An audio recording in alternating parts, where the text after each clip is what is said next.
네, 대강절 4주간 동안 크리스마스 시리즈로 함께 말씀을 나눴습니다. 대강절은 추수감사절이 마친 다음에 크리스마스 이브까지의 그런 절기입니다. 어제가 크리스마스였고요.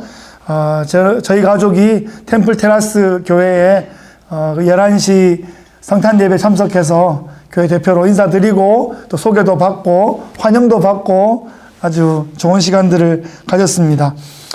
이제 크리스마스가 끝났으니까 내년 크리스마스까지 어떻게 기다리나 뭐 그런 생각이 아니라 우리 안에 또 우리를 통해서 크리스마스가 매 순간 살아날 수 있도록 매일매일 기쁘다 구주 오셨네 그 삶이 되시기를 예수 그리스도의 귀하신 이름으로 축복합니다. 아멘. 다시 사무엘서로 돌아오겠습니다. 한나의 눈물의 기도를 통해서 그 불임의 한나에게 기적의 아들 사무엘이 태어났습니다.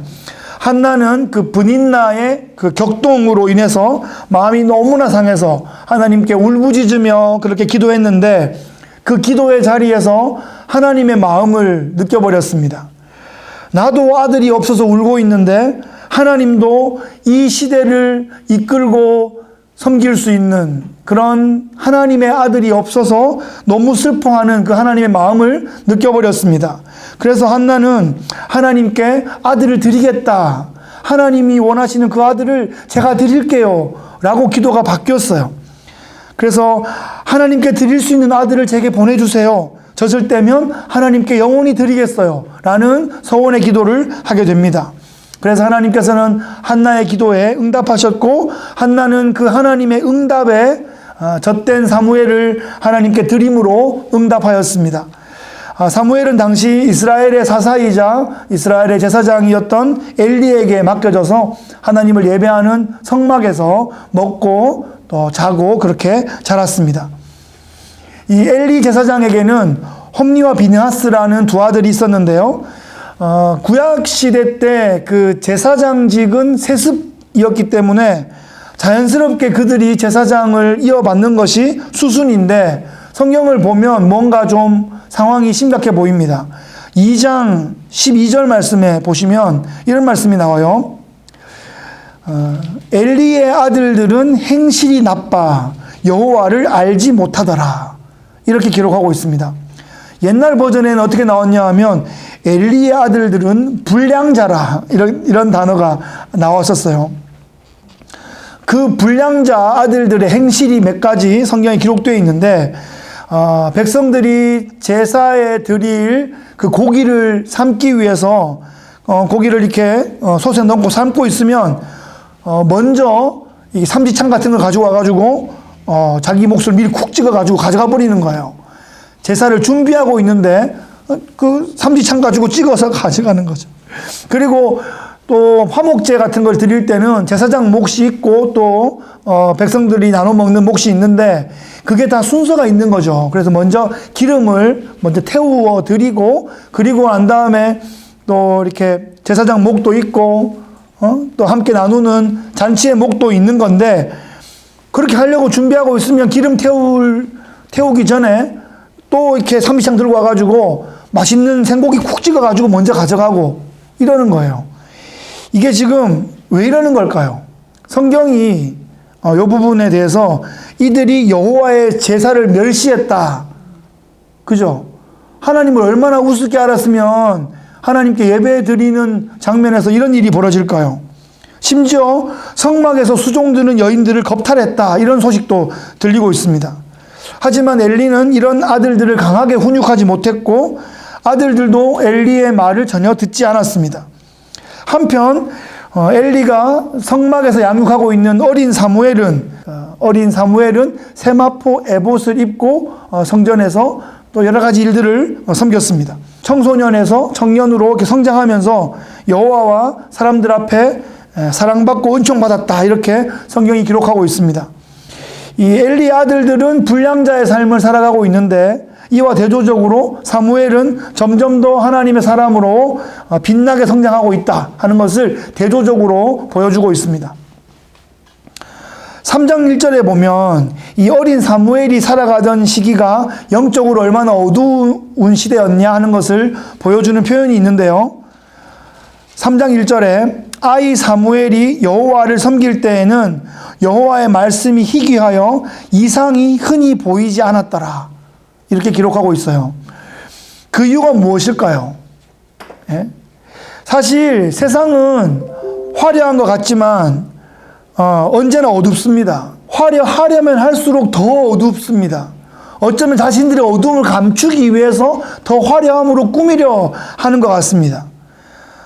그렇다고 해서 세상이 소박하면 어둡지 않은가? 그렇지도 않습니다. 하나님을 떠났다는 것 자체가 빛을 떠난 것이기 때문에 언제나 어둡습니다. 여러분, 사람이 악해서 죄인입니까? 착해도 죄인입니다. 착하다는 기준이 무엇입니까? 하나님만큼 착하지 않으면 그냥 다 죄인입니다. 하나님을 떠났다는 것 자체가 죄인입니다. 성경은 여호와를 경외하는 것이 지혜와 지식의 근본이다, 이렇게 가르치고 있습니다. 그러니까 여호와를 경외하지 않으면 아무리 착해 보이고 아무리 똑똑한 것 같아도 한없이 어리석고 무지한 것이다, 그렇게 가르쳐주고 있는 것입니다. 그래서 하나님을 떠난 세상은 언제나 어둡지만 제사장이 있기 때문에, 선지자가 있기 때문에 그들이 하나님의 뜻을 잘 깨달아서 전달해 주고 하나님의 뜻 가운데로 인도해 줄 수 있는 거죠.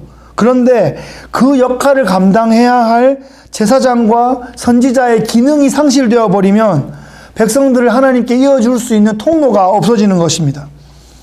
아이 사무엘이 하나님을 섬길 때에 여호와의 말씀이 들리지 않았다라는 것은 이 아이 문제도 아니고 백성들의 문제도 아닌 거예요. 엘리 제사장이 제사장으로서의 기능을 제대로 발휘하지 못하고 있다는 것입니다. 그 아들들은 불량자이기 때문에 이미 탈선했는데 아직 사무엘은 어리죠. 그러니까 엘리는 기능을 못하고 있고 아들들은 이어가지 못하고 있고 사무엘은 어리기 때문에 그때에 온 나라에 여호와의 말씀이 흘러 들어올 수 있는 통로가 제대로 없었다라는 뜻입니다. 여러분, 기독교는 종교가 아닌데요. 기독교는 진리인 건데 굳이 종교라고 표현하자면 기독교는 말씀의 종교입니다. 경전의 종교예요. 그래서 말씀 계시를 가장 중요하게 여기고 계시를 풀어주는 해석과 설교를 통해서 신앙의 틀과 방향을 잡아가는 것이죠. 우리가 붙잡은 말씀, 우리를 붙잡아 주시는 그 말씀이 우리의 삶의 현장에서 역동적으로 오늘 다시 한번 새롭게 일어나는 것, 이것이 성도의 신앙생활인 것입니다. 그래서 크리스찬의 신앙생활의 중심에는 말씀이 있습니다. 말씀 생활을 하는 것이 신앙생활을 하는 것입니다. 말씀이 싹 빠지면 신앙생활이 아닙니다. 말씀을 읽지 않고, 말씀을 듣지 않고, 말씀을 묵상하지 않고, 말씀을 경험하지 않고, 말씀을 나누지 않고 그냥 왔다 갔다 하면 그것은 신앙생활이라고 보기가 어렵습니다.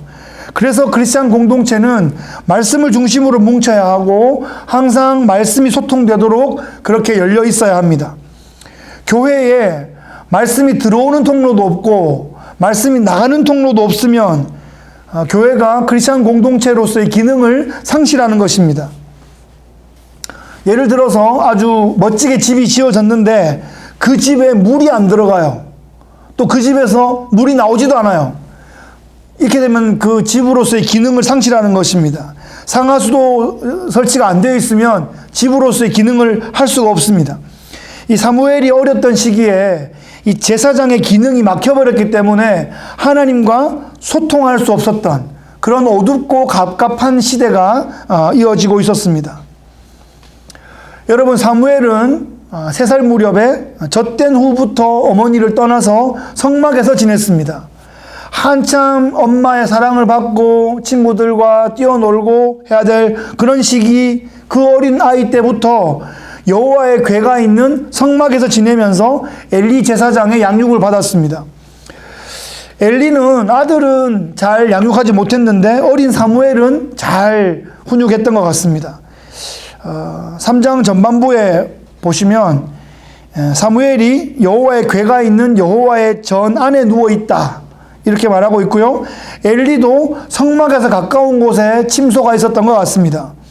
사무엘이 잠자리에 들었는데 사무엘아, 이렇게 부르는 소리가 들려가지고 yes sir, I'm here. 그러고 엘리에게 달려갔더니 자다 깬 엘리가 아니 안 불렀는데 가서 다시 자 이렇게 말하죠. 다시 잠자리에 들었는데 또 사무엘아 이렇게 부르는 소리가 들려서요. 또 엘리를 깨워가지고 저 부르셨어요? 이렇게 하니까 아니 안 불렀는데 어서 가서 자. 이것을 3번이나 반복합니다.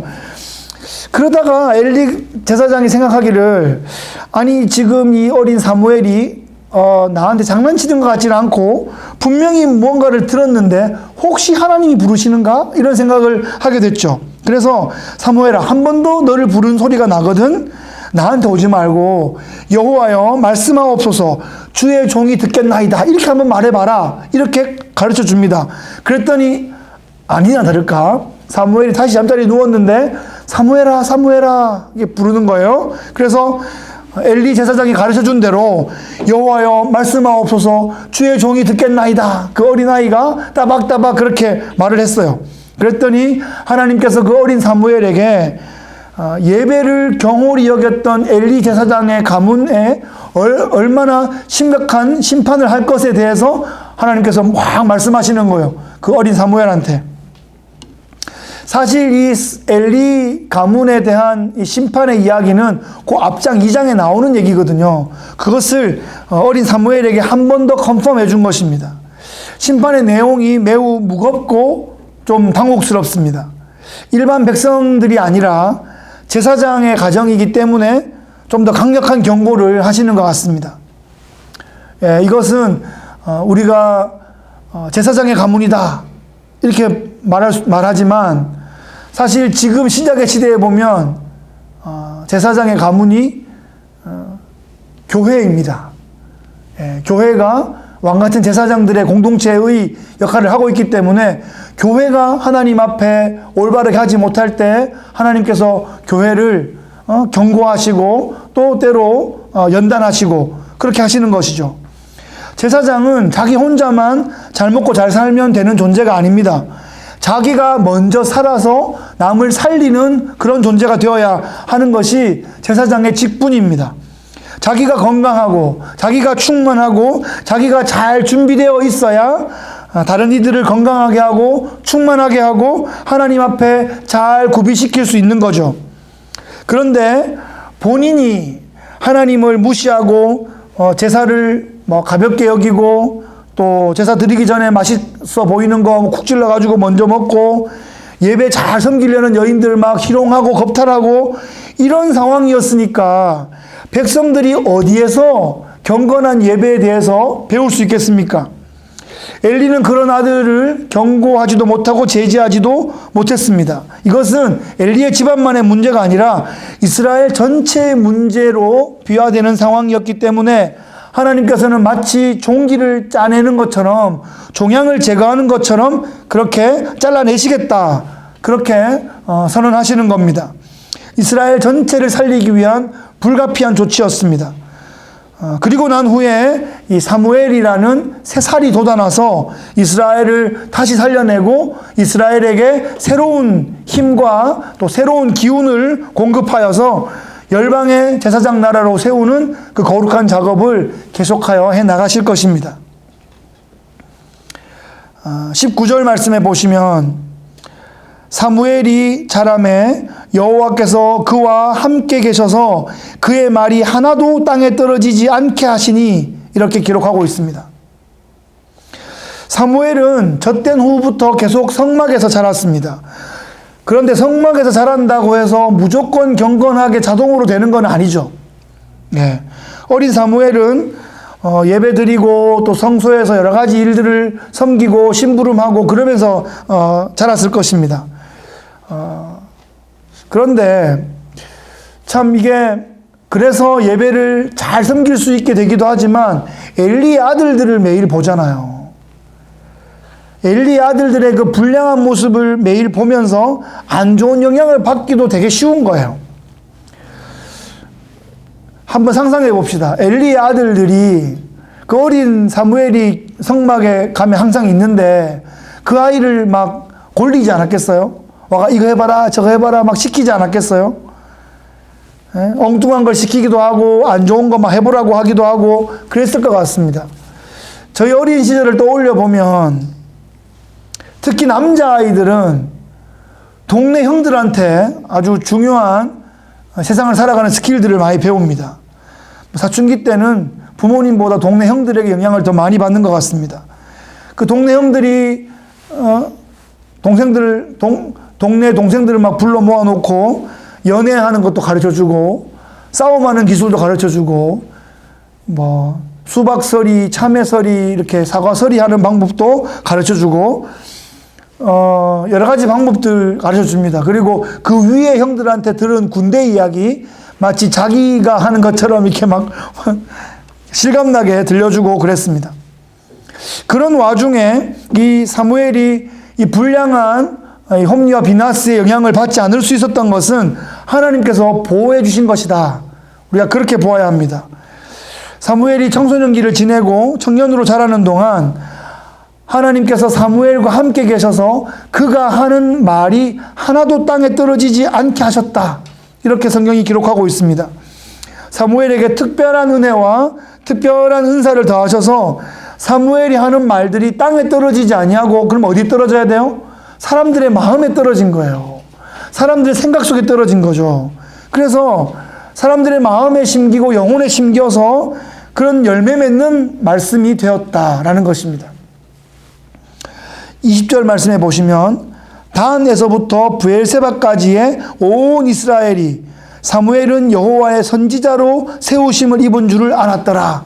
이렇게 기록하고 있습니다. 단에서부터 브엘세바까지. 이 어떤 의미인가요? 이것은 자주 나오는 말이니까 기억해 두세요. 단은 제일 북쪽이고요. 브엘세바는 제일 남쪽입니다. 그러니까 단부터 브엘세바까지라고 하면 온 이스라엘이라는 뜻이에요. 이거 비슷한 말이 한국에는 백두에서 한라까지 뭐 이런 표현이 있습니다. 예. 백두산부터 한라산까지 그러면 전체 한반도를 의미하고 미국은 워낙 커서 뭐 그런 말이 있습니까? 뭐 알래스카부터 플로리다까지 뭐 이런 말이 있습니까? 뭐 있는지 모르겠지만 하여튼 예, 있다면 뭐 그런 표현입니다. 여하튼 모든 지역에서 사무엘이 여호와의 선지자로 세우심을 받은 것을 다 알게 되었다. 이렇게 기록하고 있는 것입니다. 사무엘은 이렇게 온 이스라엘의 선지자로 세워졌고 불량자 그 엘리의 아들들을 대신해서 엘리를 잇는 제사장으로도 세워졌습니다. 그리고 이스라엘의 사사로도 사역을 시작했습니다. 이 사무엘의 시대는 사사시대의 마지막이거든요. 그러니까 이 왕정이 시작되기 전이기 때문에 제사장과 선지자와 또 사사의 사역들이 분리가 잘 안 됐습니다. 그래서 사사가 통합적으로 그런 기능을 수행했습니다. 그래서 사무엘은 사사 겸 제사장 겸 선지자의 그런 역할을 이스라엘 전체를 위해서 감당했다. 그렇게 이해하시면 되겠습니다. 오늘 본문 마지막에 21절과 4장 1절 상반절을 보시면 여호와께서 실로에서 여호와의 말씀으로 사무엘에게 자기를 나타내시니라. 사무엘의 말이 온 이스라엘에 전파되니라. 아멘. 실로에는 성막이 있었습니다. 그래서 이 성막을 중심으로 하나님을 예배하고 하나님의 말씀이 흘러가고 하나님의 영광이 선포되어야 하는데 엘리 제사장과 그 불량한 아들들 때문에 그 실로의 그 성막에서 말씀이 흘러가는 통로가 콱 막혀 있었거든요. 이게 사무엘이 이제 자라서 그 기능을 감당해 줌을 통해서 이제 실로에서 여호와의 말씀이 임하고 사무엘을 통해서 이제 온 이스라엘에 흘러 전파되기 시작했다라는 그런 그림을 보여주고 있습니다. 오늘 이 본문 말씀을 근거로 해서 우리의 삶과 우리의 공동체에 어떻게 적용할 수 있을까 한번 고민을 해봤습니다. 오늘 제가 본문의 제목을 부름받은 지역을 섬기라 이런 제목을 잡아봤는데 사무엘이 그 땅을 섬겼잖아요. 그 지역을 섬겼잖아요. 그래서 우리의 삶에 어떻게 적용할 수 있을까? 첫 번째로 템파 땅을 좀 사랑하자. 이렇게 한번 적용해 봅니다. 하나님께서 우리를 템파로 보내주셨다. 그런 묵상을 어제 했습니다. 우리가 템파에 살고 있는 게 우연이 아니다. 그런 말씀이죠. 세상에 하고 많은 땅 중에 왜 여기에 살고 있을까? 이 땅을 사랑하고 이 땅을 위해 기도하고 이 땅의 영혼들을 섬기라는 하나님의 섭리가 아니겠는가 하는 거죠. 이 템파라는 땅은 저에게는 너무나 생소한 지역이었습니다. 아직 템파를 다 다녀보지도 못했고 지역이 워낙 넓어가지고 이 동서남북 위치 파악하는데도 꽤 시간이 걸리는 것 같습니다. 한 반년을 살았는데요. 하나님께서 템파 땅으로 우리 가족을 인도하시고 이 템파 땅을 사랑해달라 이렇게 부탁하시는 하나님 마음을 느낍니다. 누군가는 이 땅을 품으며 눈물로 중보하는 사람이 필요하지 않겠는가 하는 거죠. 여러분, 소돔과 고모라가 유황불을 맞아가지고 불타서 사라졌는데 그 소돔과 고모라가 심판을 받은 것도 걔들이 나빠서라기보다는 세상은, 하나님 떠난 세상은 다 악하다니까요. 예, 그 땅을 위해 눈물로 기도하는, 중보하는 의인 10명이 없어서 망한 거거든요. 그렇게 볼 때 이 템파 땅을 끌어안고 울며 기도할 수 있는 의인의 무리들로 우리를 불러주셨다. 그래서 우리가 살아가고 있는 이 땅을 더 사랑하자. 이렇게 한번 선언하고 그렇게 더 사랑할 수 있으면 좋겠습니다. 그것이 우리를 이 땅에 불러 세우신 하나님의 섭리에 응답하는 길이라고 믿습니다. 네. 두 번째는 다음 주부터 우리가 가는 템플 테라스라는 그 땅을 좀 우리가 섬기면 좋겠습니다.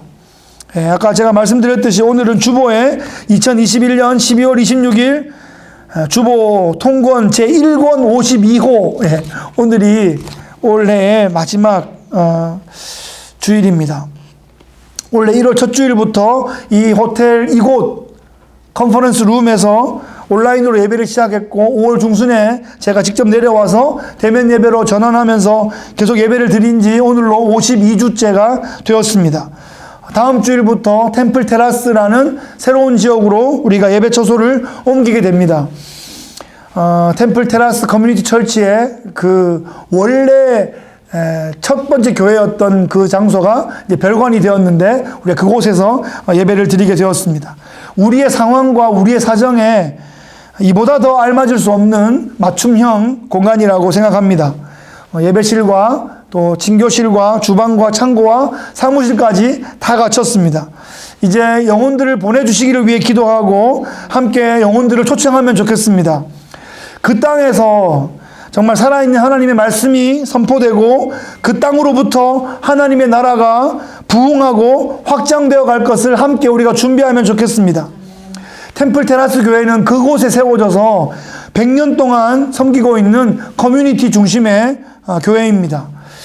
그 교회도 지금 팬데믹 이후에 다시 리커버링 하고 있는 상황인데 우리가 함께 하게 되면서 목사님도 교인들도 너무 좋아하고 막 환영합니다. 교회에 또 새로운 뭔가 다이내믹이 생기기 때문에 너무 기뻐하고 있는데 우리가 그 교회에 가서 뭐 유익을 얻을 뿐 아니라 그 교회에게 좀 힘이 되어주면 좋겠습니다. 우리가 가서 열심히 예배하고 또 기도하고 서로 축복하고 교제하고 그렇게 할 때 그 좋은 은혜의 기운이 또 그 교회에 흘러갈 수 있기를 바라고 우리가 그 땅을 또 섬기고 그 땅의 그 동네들을 막 걸어가면서 그 땅의 주민들을 좀 축복하고 또 할 수 있으면 또 템플 테라스 교회에 또 함께 할 수 있기를 또 전도하고 그렇게 하면서 함께 상생하고 함께 상부상조하고 함께 성장할 수 있으면 좋겠습니다. 예, 정말 우리 때문에 그 땅이 좀 복을 받으면 좋겠어요. 그 땅의 시니어들이 또 그 땅의 학생들이 그 땅의 학령기 아동을 둔 부모들이 함께 그 복음의 맛과 멋을 경험할 수 있기를 우리가 그렇게 섬길 수 있기를 주의 이름으로 축복합니다. 마지막으로는 그래도 우리가 한인 사회를 섬겨야 됩니다. 우리가 미국에 살고 있고 우리 자녀들은 또 미국 사회에서 교육받고 자라고 있는데 우리는 한국에서 태어났고 또 미국에도 많은 디아스포라 한인들이 살고 있고 이곳에도 살고 있습니다. 마치 성경시대에 유대인들이 그 로마 제국 시대에 여러 지역에 디아스포라 되어 있었던 것처럼 그렇게 우리도 디아스포라 되어서 이곳에 살고 있는 것입니다. 우리가 이곳 현지에서 미국 사람들에게도 복음을 전하고 선교지에게도 또 복음을 전하고 열방을 향하여 복음을 증거해야 합니다. 또 그러면서 동시에 우리를 한국인으로 불러주셨고 이 땅에도 한국 사람들이 있기 때문에 우리의 모국어를 쓰는 동족에게도 복음을 전해야겠습니다. 우리가 이 땅의 한인 사회에 복음으로 섬겨야겠습니다. 우리의 모국어로 복음을 전하고 또 구원받고 천국의 소망을 품고 삶이 변화되어 갈 수 있도록 우리가 섬길 수 있으면 좋겠습니다.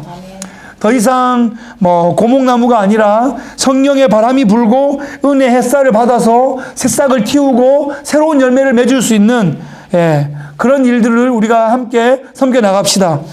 우리 교회가 한인 무슨 친교 모임이 아니지 않습니까? 복음을 전하는 교회로서의 분명한 정체성을 우리가 발휘할 수 있기를 바랍니다. 교회가 교회를 낳는 선교적 교회로 나아갈 수 있기를 간절히 소원합니다. 우리가 받은 은혜들이 많은데 그 은혜를 우리가 또 새로운 교회에 또 연약한 교회에 또 열방을 향하여 흘려보내줄 수 있으면 좋겠습니다. 말씀 마무리하겠습니다. 지난 1년 동안 예배 드렸던 이 클리어워러의 이 클레리온 호텔에 감사합니다. 우리 장로님 권사님의 귀한 헌신이 있어서 광야 시대의 구름 기둥처럼 또 저희들을 은혜의 구름에 보호해 주셨습니다. 호텔 프런트도 정말 부족함 없이 불편함 없이 사용할 수 있도록 참 너무 잘 도와주셨음에 감사합니다. 그럼에도 우리는 우리 나름대로는 좀 아슬아슬한 것도 있고 좀 불편함도 있고 또 조심스러운 면들이 많았는데 성도들께서 함께 기다려 주시고 기도해 주시고 격려해 주시며 또 이 시간들을 함께 지내올 수 있어서 너무 감사합니다.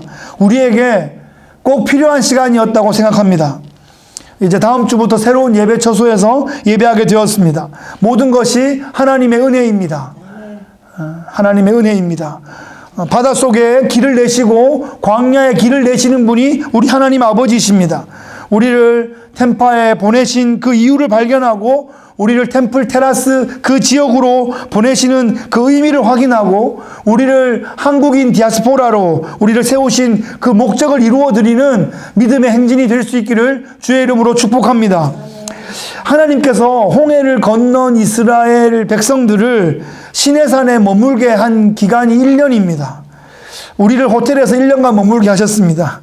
이곳에서 기도하며 예배하며 기다렸던 그 모든 시간들을 하나님께서 받으셨는 줄을 믿습니다.